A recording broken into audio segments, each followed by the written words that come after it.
para a gente um pouquinho sobre as diferenças que vão ocorrer entre. Vamos pegar os exemplos clássicos, né? O atleta de endurance, o aeróbico de grande volume e o atleta típico de treino de força, de treinamento resistido. Vamos falar, por exemplo, né? Um bodybuilder. Então, vou falar de você. O atleta de Ironman. Então, não sei se vocês sabem, a distância de Ironman é uma distância de um triatlon de longa distância. Os atletas, eles sempre nadam, pedalam e correm, é essa sequência sempre, né? O triatlon sempre é natação, biciclismo e corrida. Eles vão nadar 3.800 metros, eles vão pedalar 180 quilômetros e eles vão correr 42 quilômetros. Então, não é uma 42, 195. é, Faz diferença esse são 3 voltas de 14.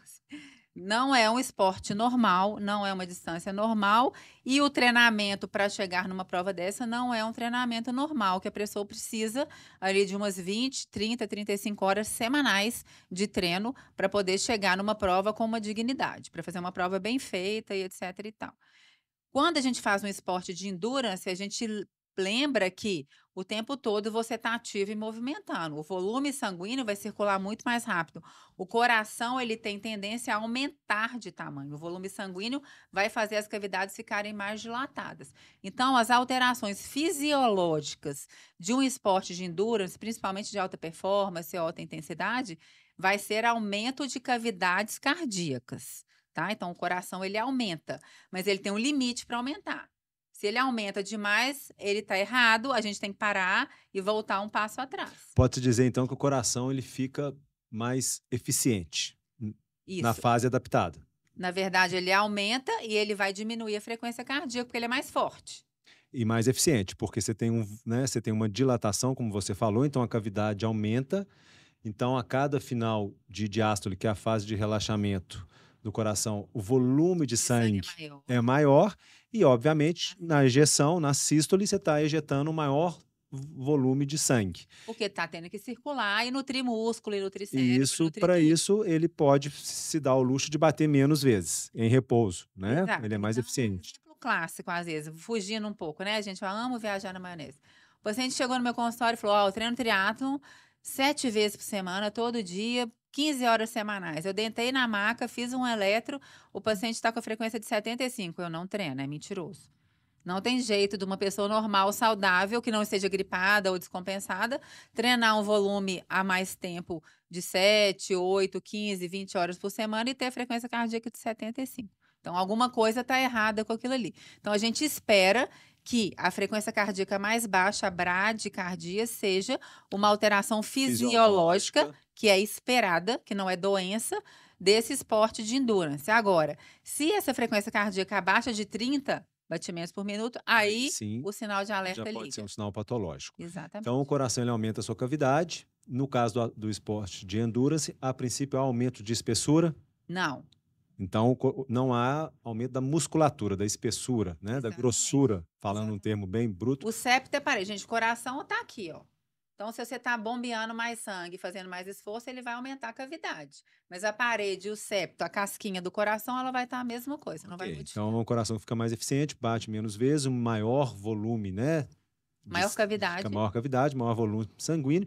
E tem também aquele mecanismo, né? Que quem quiser procurar é de Frank Starling, né? Que na hora que ele se relaxa, as fibras conseguem contrair com mais eficiência. E tem que Perfeito. ter cuidado para esse mecanismo não falhar. Se falhar, é porque descompensou. Descompensou, desadaptou. Agora, explica pra gente o que acontece no atleta de treino resistido, musculação, bodybuilder.